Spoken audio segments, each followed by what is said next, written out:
候机室内，最早被通知可以登机的，是打算前往加德满都的吴伯忠。漂亮的地勤工作人员来到跟前，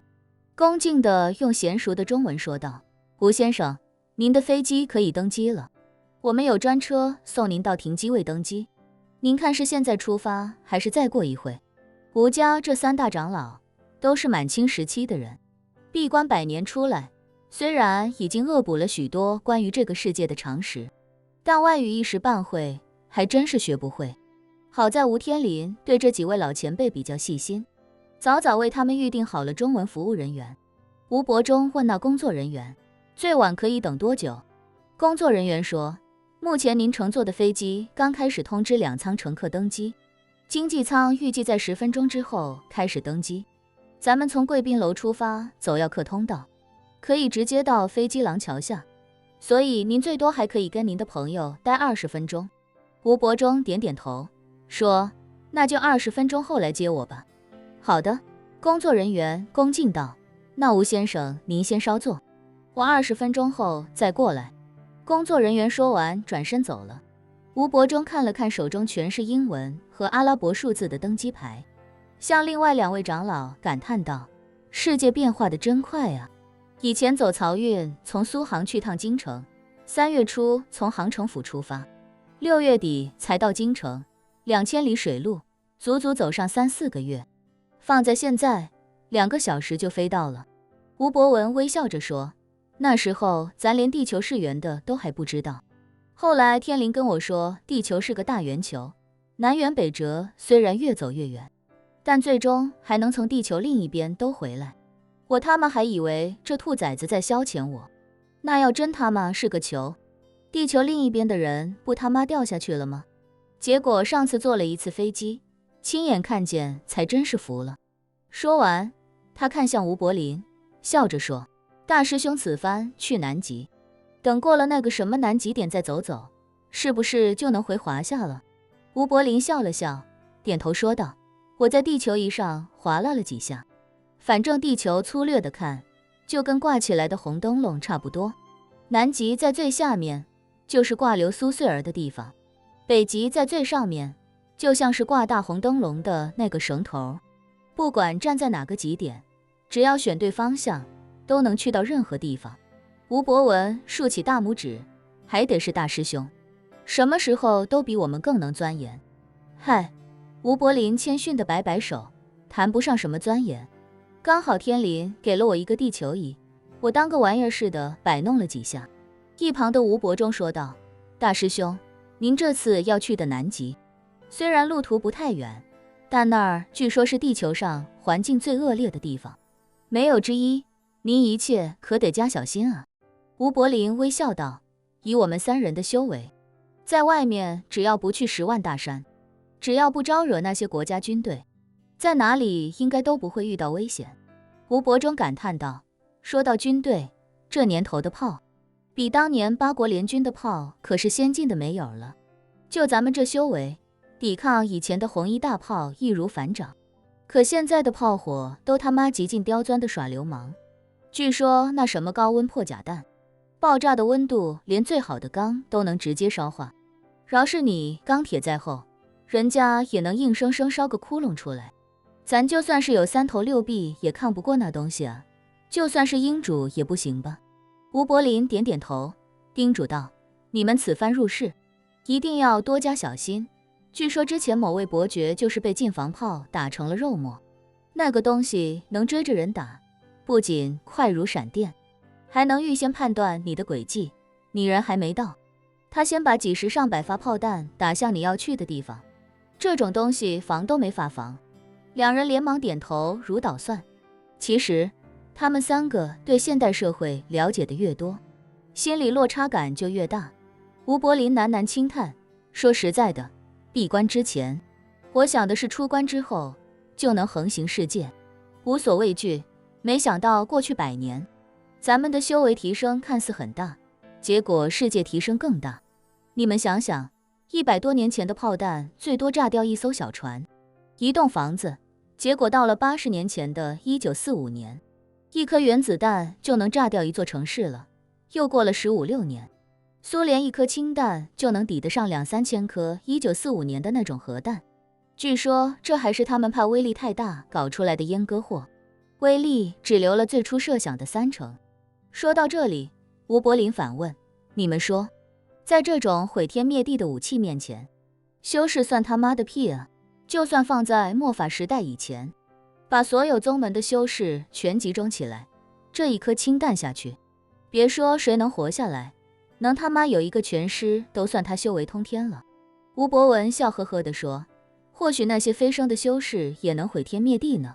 只是咱们生不逢时，在这末法时代，一辈子也不可能修炼到渡劫飞升的那天了。吴柏林反问两人，你们觉得末法时代之前的飞升到底是什么？吴伯文说，还能是什么？就像佛祖说的西方极乐，直接去另一个世界了呗。吴柏林又问出一个疑惑，那飞升后的另一个世界在哪呢？吴伯文摊开手，那谁知道了，咱也没去过啊，别的星球吧可能。吴柏林摇摇头，现在的天文学家也研究了，别说地球，整个太阳系也没有第二个人类能生存的地方。最近的恒星距离地球4光年，就算飞升后的世界在那里，你们说他们在地球上渡劫飞升，一路飞过去要多少年？俩人面面相觑，他们没像吴柏林那样恶补过这么多现代知识，所以也不知道这个问题该如何回答。吴柏林一脸严肃地说，就算他们飞升之后能飞到光速，这过去的路上都要飞4年。再说，还有个什么科学家研究的什么相对论说了，没任何物体能超过光速。吴伯中脱口问出，科学家研究的是普通人，跟飞升的修士肯定不是一回事。吴柏林点点头，道，你这么说也有你的道理，不过我问你，要真有飞升这回事的话，那飞升的修士厉害，还是西游记里的孙悟空厉害？吴伯中不假思索地说，西游记要是确有其事，那肯定孙悟空厉害啊，人家出徒的时候就已经是仙人了，再后来成了佛，就是神了。吴柏林赞同地说，没错，如果孙悟空是真的，那他是神佛，比仙人还要高上一等。说完，他话锋一转，又道，可你俩想过没有，那孙悟空一个跟头也不过才区10万8千里，按那时候的华理计算，差不多6万公里，就算他1秒钟一个跟头6万公里，也只有差不多1/5的光速。换句话说，孙悟空这种已经成神了的神仙，1秒钟一个跟头不停地翻过去都要40-50年，地球飞升的修士都算不上位列仙班，所以再强也强不过成了神佛的孙悟空吧，那速度也肯定没孙悟空快，搞不好这飞升的路上就得耗费几百年。那你们说，在路上折腾几百年，这他妈到底是享福还是遭罪去了？俩人被他说的脑子嗡嗡响。吴伯文揉着太阳穴说，大师兄，你这聊得太远了，都是无凭无据的事，咱上哪儿研究他的对错去啊？而且说实话，我这辈子可没想过能飞升，我这辈子能跟英主一样，吃上一颗万古长青丹，好好活他500年，我就心满意足了。谁有心思管他孙悟空一个跟头到底翻多远呢？是啊，吴伯中笑着说道，英主都不敢奢求飞升，咱们就更别瞎琢磨这些了。大师兄，你自己不是也说了吗？咱地球附近压根就没有人能活的地方，那说不定飞升从头到尾就是个骗局。说着，他忽然想通了什么，激动地说，我看啊，关于飞升的说法，就跟孙猴子一样，都他妈后人杜撰的。至于什么末法时代，我看也纯粹就是扯淡，很可能地球从诞生以来都是这个样子，几千年来的修士都盼着飞升，谁他妈也没能飞走。大家一琢磨，这他妈不对啊，这个都说能飞升，怎么一个也没见飞走？于是大家为了自我安慰，就编造了一个末法时代的幌子，说现在不像以前了，现在是末法时代，以前那可是连狗都能飞升的。就像咱们清末那会儿，老人总说什么世风日下，说当下的人没以前好了，我看啊，就他妈骗小孩的，可能以前也没好哪去，说不定比当下还不如，只是咱没生在那个年代，好坏的不就全凭他一张嘴。吴博文眼睛一亮，感叹道：师弟说的有道理啊，可能修炼的最高境界也就是让人活个1800年，就像英主的师尊那样。至于什么飞升，全都是修士们自己的猜想和愿望。你看现在科学家不也老说什么星际旅行、星际移民吗？可大师兄刚才也说了，就算是光去最近的什么恒星都要跑好几年，人类说不定1万年以后也不可能活着到那。飞升说不定也是这样，只是一个理论高度，现实永远也不可能达到。吴柏林自嘲地笑了笑，道：你们说的有道理，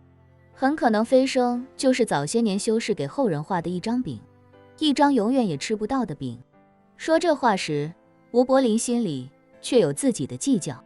他知道飞升不可能是星际旅行，在末法时代以前，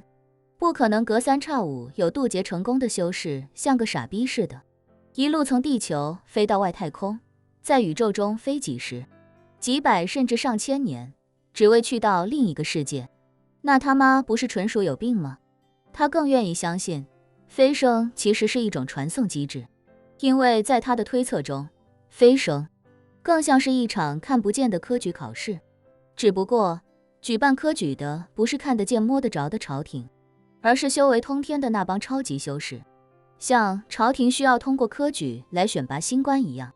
超级修士也需要选拔新人来补充上层的新鲜血液。所以他们搞了一个所谓的天劫和飞升，不是你修为到了，天道就真的要用天雷劈你一把，看看你的造化。假如真有所谓的天道，那天道要管全宇宙几千亿个星系、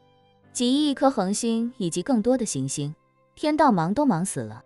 哪有功夫管某个星球上的小虾米，还专门给你来一道雷，你真当自己多了不起？吴柏林觉得，所谓渡天劫，其实更像是你修为刚好达到上面选拔的最低要求了，上面注意到你，就给你一个参加科举的机会。天雷可能就是那样一场考试，仅此而已，让你参加考试，给你一个机会，你若是扛得住，就证明你经过了上层的考验，到时候直接以大神通开一道门，把你传送过去，你就算入朝为官了，上去之后再从基层开始干，毕竟上层肯定还有他的上层，连科举都要从乡试考到会试，再从会试考到殿试，一共要考3轮。渡劫说不定才只是修士的第1轮乡试而已。在古代，科举就算3轮都考下来，即便在最后的殿试里一骑绝尘，当了第1名状元郎，也才只是够进翰林院的资格，区区从6品而已，到了翰林院就是个小虾米，不还是要一点点往上爬？就算你考了状元，又步步高升，一路成了当朝宰相，上面不还有皇家死死压着吗？再让你厉害一点，起兵造反，并且造反成功，当了皇帝，你不也就是一国之主吗？万一你这个国家是个小国呢？万一旁边强敌环伺呢？万一运气再差一点，熬了一轮又一轮，成了类似15世纪非洲达和美或者祖鲁王国那样的国家首领呢？葡萄牙殖民者一来，整个国家全被他们抓去种棉花和甘蔗，皇帝又能如何？能被流放都算是祖宗积德了。反正啊，在哪都是熬，熬过这一程还有下一程。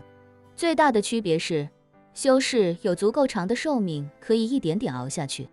能活几千年甚至更久，本身就是极大的吸引力。当然，你若是扛不住天劫，化为齑粉或者冰解成散仙，那就是你自己的事儿了。飞升比科举残酷的一点，就是你没有再来一次的机会。正因为吴柏林的脑海中构建了一个这样的逻辑，所以他才比吴伯文和吴伯中，甚至比吴飞燕都更有野心。即便吴飞燕也从不敢奢望什么飞升，他想得很简单，无非就是弄到百转千回丹，再活上一个500年。至于第2个500年之后怎么办，那是下个阶段要考虑的问题，现在琢磨纯属浪费精力。可是吴柏林却觉得，如果南极的传说是真的，飞升或许就不再是一场遥不可及的梦。何不将眼光放得更长远一些呢？